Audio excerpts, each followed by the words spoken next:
Hey everybody, Joe here from Dark Animals, and today I'm doing a review of a LEGO set from my 2023 backlog, and that is set number 75354, Coruscant Guard Gunship, which was actually my favorite Star Wars set from last year. So let's take a closer look.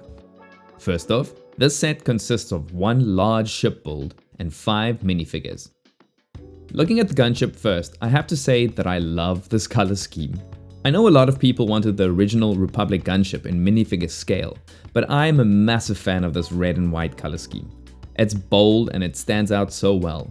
I'm also quite impressed how LEGO managed to keep the ship's signature angled, bulky design, with the biggest sacrifice probably being the nose.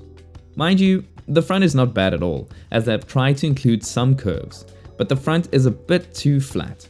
The rotating gun turrets are well integrated into the build, and the area where the angled cockpit meets the nose is also pretty good. Speaking of the cockpit, I think this whole section is excellent.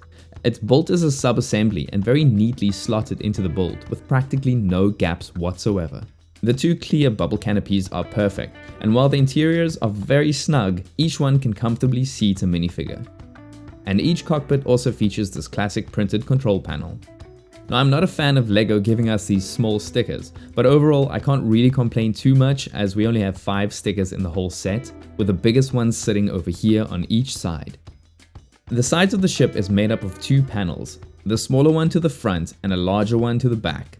I really like these brick-built white stripes to the back, but I'm not too sold on these transparent tiles. They look good, but some of them always shifts around when closing the panels.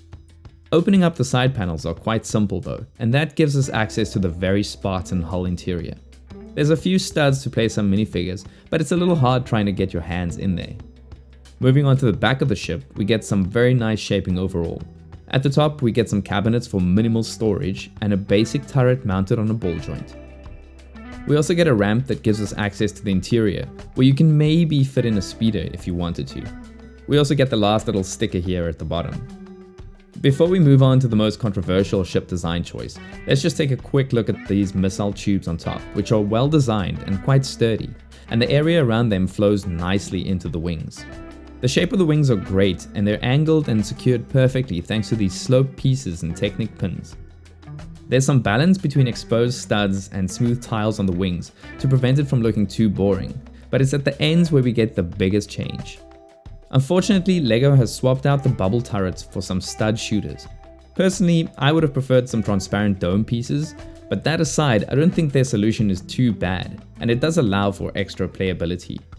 A very welcome addition though is this handle that they've added to the top, which allows you to pick it up and zoom around. It's very sturdy and I'm not worried about it breaking apart at all. But one small issue is the fact that the ship is heavier at the back, so when you're carrying it, the ship does tilt backwards a little bit. Moving on to the minifigures, starting with our 2 identical Coruscant guards. Their torso and leg printing is fantastic, with a red detailing that also continues at the back, as well as the newer Phase 2 helmets.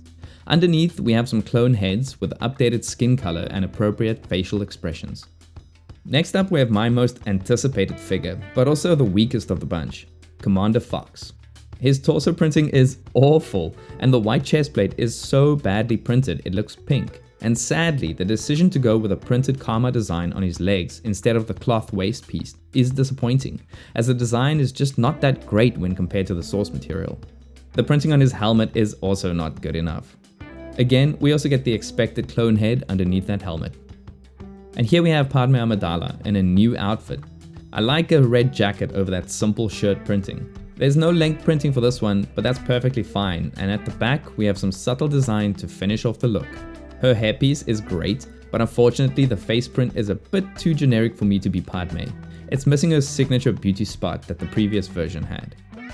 Finally, we end off on a high note with Chancellor Palpatine.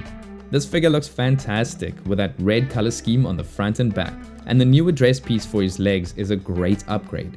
His blonde hairpiece is also fitting with that deep widow's peak, and his face prints are nicely varied while still capturing the 2 sides of Palpatine's personality. So all in all, I think this is a great set. LEGO has only made a few sacrifices to make the ship work at this scale. The interior space is a bit of a letdown, and I wish they added a place to store some weapons inside, but for me at least, the color scheme is a massive plus. The addition of 5 minifigures are awesome, but while I love seeing the return of Padme and Palpatine, it's unfortunate that Commander Fox got so little attention. Anyways, let me know what you thought about this set in the comments, and please consider liking or subscribing to the channel if you like this review and what we do. And as always, thanks for watching.